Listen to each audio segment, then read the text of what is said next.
نحمده ونصلي على رسوله الكريم أما بعد فأعوذ بالله من الشيطان الرجيم بسم الله الرحمن الرحيم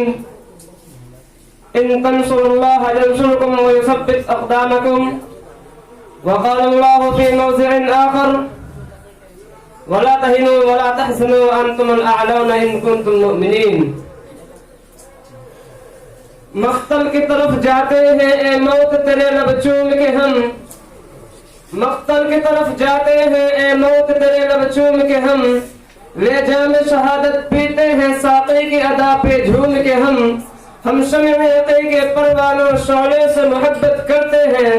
ہم شمع یقین کے پروانے شعلوں سے محبت کرتے ہیں اے زیست ہماری راہوں سے ہٹ ہم موت کی عزت کرتے ہیں برادران ملت وہ ہندوستان جس کی حریت کو باغ کو مسلمانوں نے اپنے خون جگر سے سینچا تھا، وہ ہندوستان جس کی آزادی کی خاطر بحر ساحل میں کود پڑے تھے اور موجوں سے کھیلتے ہوئے مزدھا تک جا پہنچے تھے اور بے پناہ قربانیوں کے ذریعہ اس ملک کو پروان چڑھایا تھا۔ آج اسی ہندوستان میں مسلمانوں کو طرح طرح کی اذیتیں اور تکلیفیں پہنچائی جا رہی ہیں۔ مسلمانوں کے قلوب سے اسلام کی محبت کو ختم کرنے کی نہایت گھناؤنی اور ناپاک سازشیں ہو رہی ہیں۔ برادران ملت،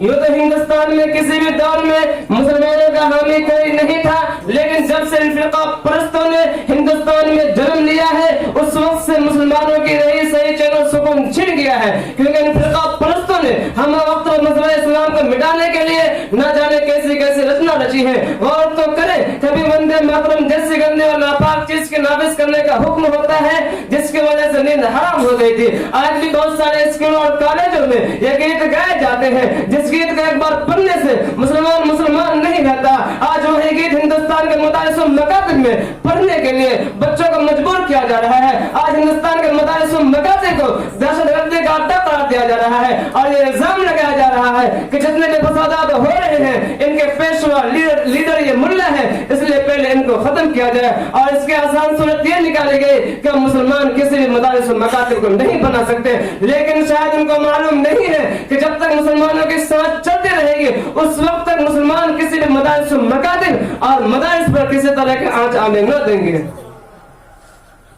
کسی شاعر نے کیا یہ خوب کہا ہے کہ ہم تمہارے دھمکیوں سے خوف کھا سکتے نہیں، ہم تمہارے دھمکیوں سے خوف کھا سکتے نہیں، سر کٹا سکتے ہیں لیکن سر جھکا سکتے نہیں، اور ہے یہی تاریخ اپنی، ہے یہی اپنا فلسفہ، ہے یہی تاریخ اپنی، ہے یہی اپنا فلسفہ، ہم زمانے میں دوانے سے ابھرتے ہیں صدا۔ برادران ملت،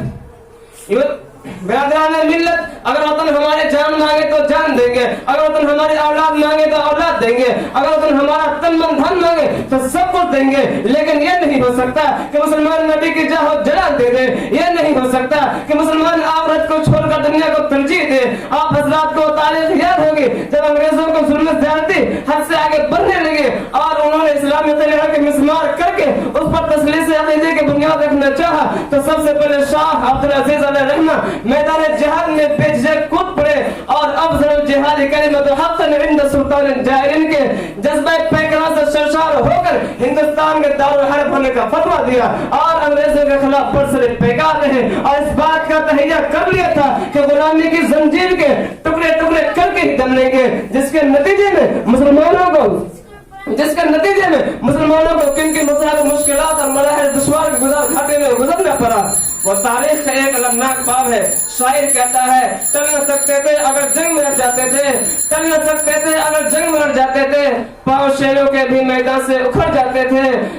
مجھ سے سرکش ہوا کوئی تو بگڑ جاتے تھے، مجھ سے سرکش ہوا کوئی تو بگڑ جاتے تھے، تیرا کیا چیز ہم توپ سے لڑ جاتے تھے۔ وآخر دعوانا الحمدللہ رب العالمین۔